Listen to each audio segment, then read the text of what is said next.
and welcome to this COVID-19 edition of City News. I'm Jennifer Murillo. Face masks are our new norm, but are you wearing it properly? We have Joe Nakagawa from the Hawthorne Police Department to give us more information on the use of face masks. Joe, why is it important to cover your mouth and nose?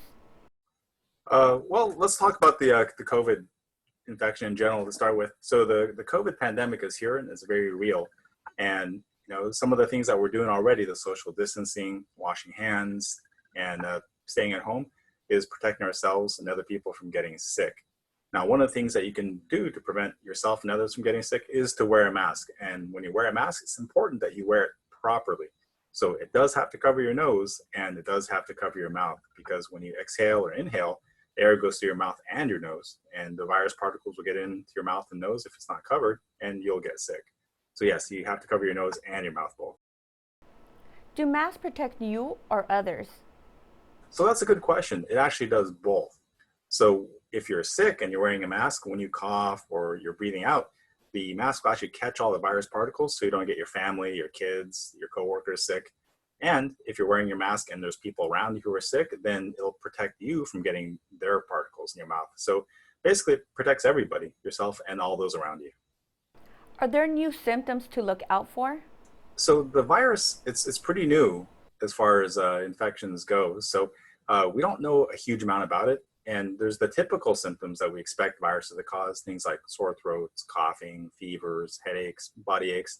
But there's also some weird symptoms that people haven't really seen with other things. One of the symptoms that they're talking a lot about the news is this loss of smell. So about 30 to 40% of people who have the disease actually lose their sense of smell. And that's one of the first symptoms they sometimes have. It's not specific, but that's one of the symptoms, in addition to the expected ones of the fevers, the headaches, the cough, the muscle aches. Is there anything else you would like to share with us? Yeah, a couple things on using the mask. I know a lot of people, they have the mask, but they don't know how to use them properly. So I was going to show you how to use the mask properly so you can do it without infecting yourself. All right, so this is one of the masks that we have. It's a pretty common style with the ear loops. When you put it on, make sure you don't touch the inside of the mask. That's where your face goes. And if you have stuff on your hands, it's going to get inside. So when you put the mask on, first of all, you should make sure your hands are clean to start with. So wash your hands or sanitize your hands. When you put it on, don't touch the mask itself, but just the ear loops. Put it on around your ears, and that's it. Try not to touch your mask once it's on, because if you have stuff on your hands, again, it's going to get right on your mask. When you take it off, just touch your ear loops, don't touch the mask, and set it aside. And make sure nothing touches the inside, because that's where your face is. And always, always wash your hands before you touch your mask, because there's no point wearing that thing if you're just going to contaminate it with your dirty hands. Lastly, how long can you use the same mask for?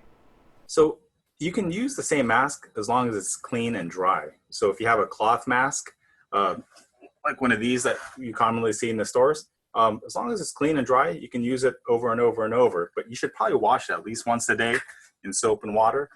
You should definitely wash it if it gets dirty, if it gets any kind of fluid on there, like a saliva or a spit. But just use your common judgment. If it's a cloth mask, you can wash it. If it's a disposable mask, they're really only supposed to be used one time, but you can spray the inside a little bit with alcohol and let it dry out.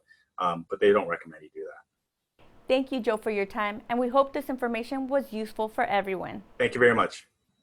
Metro service improvements continue as essential activities and are continuing as permitted by local jurisdiction.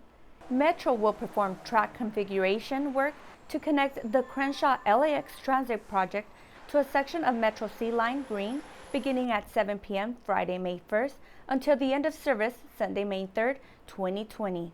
This work will require interruption of rail service between the Hawthorne Lennox station and the Redondo Beach station. Due to this work, free bus shuttles will take passengers between the following 6 stations.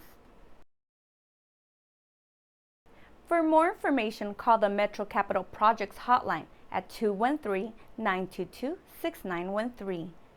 The Islamic Center of Hawthorne is hosting a free drive-through food pantry on Sunday, May 3rd at 2:30 p.m. The pantry is for anyone who's been affected by COVID-19. The food is on a first-come, first-served basis. Hawthorne High School of Manufacturing and Engineering produced an item to help frontline healthcare workers. With us, we have our new reporter, Danny Mescal, who has with her the man behind the help.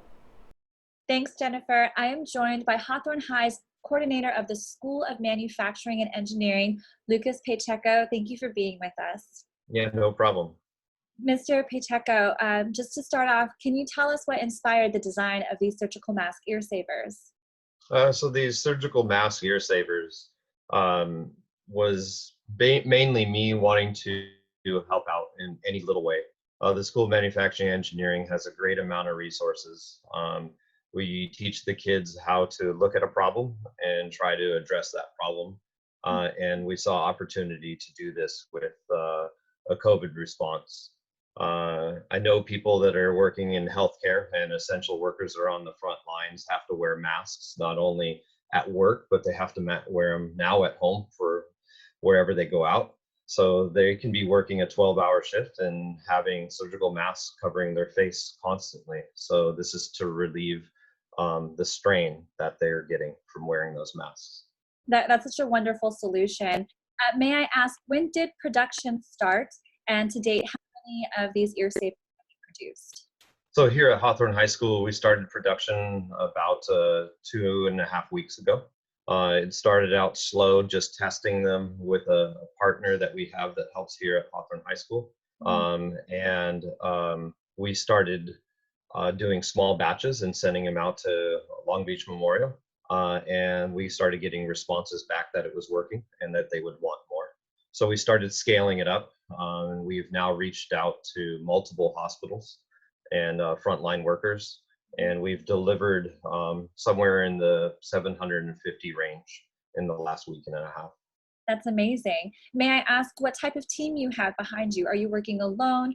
Are you, through distance learning, bringing in some students to help you manufacture these ear savers? So like I said, I'm working with a industry partner. I call him Wally. And he works for a company called Sandvik Cormat, and they help out with tooling and machinery for our school. And he's an engineer and saw the need. His wife is a frontline nurse, so we saw this opportunity to start making them. So now I'm transitioning from working with Wally to working here at the high school, and I have a few students that are working at home, monitoring my machinery, telling me when I need to order materials, logging how many we're making, if the batch is in good condition or if it failed. So they're helping me out with that. We're on the phone, mainly talking about how to scale this up and address the need, because the more people see them, the more people want them. Absolutely. For my final question, what is the trajectory of manufacturing these ear savers maybe over the next few weeks, next few months? Are you trying to get into more hospitals? How do you plan to scale? I understand you are a part of a coalition of the Southern California COVID response. Is there any other plans that you guys have to maybe push this beyond hospitals in the South Bay? Yes, I believe that we're trying to make as many of these as possible. We can only right now produce maybe about 100 to 150 a day. So that's why we joined a coalition. We have to get support to buy materials because everything costs money in the world. I want to, try to do our best to help out the situation.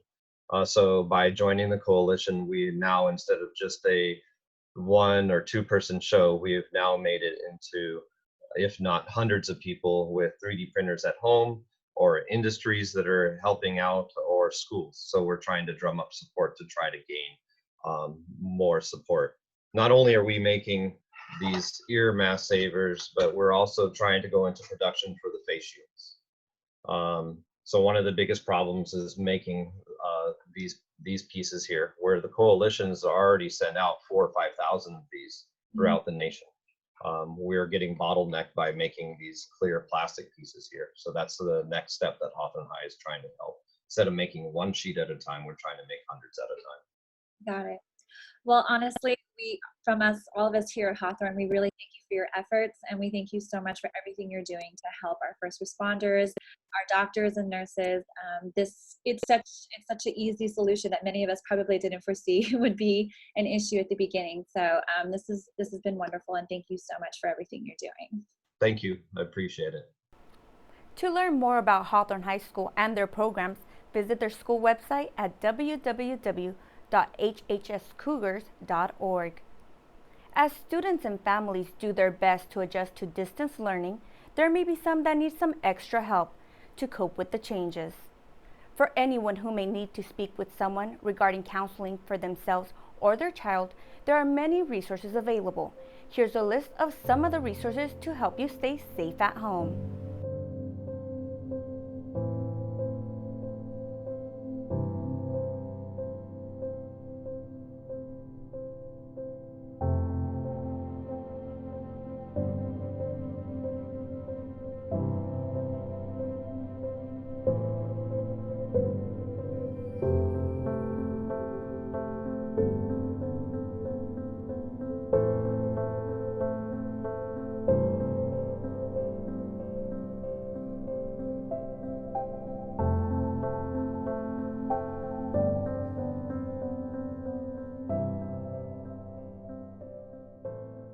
To contact your school social worker, visit the Centinela Valley Union High School District website at www.centinela.k12.ca.us.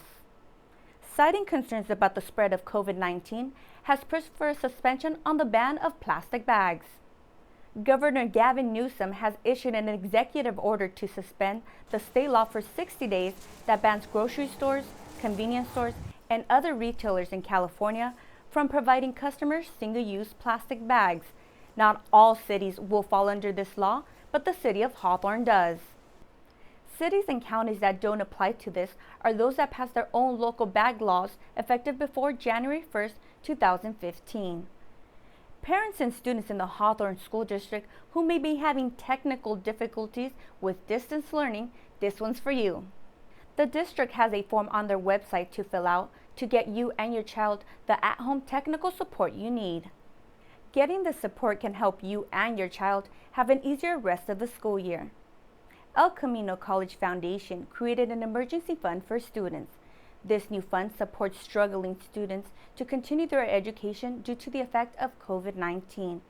More than $70,000 was raised in a week, and over 200 students have applied for the assistance. To contribute to the El Camino Students Emergency Fund, go to the website listed on your screen. Thank you for watching, and we hope you all continue to stay safe and stay positive.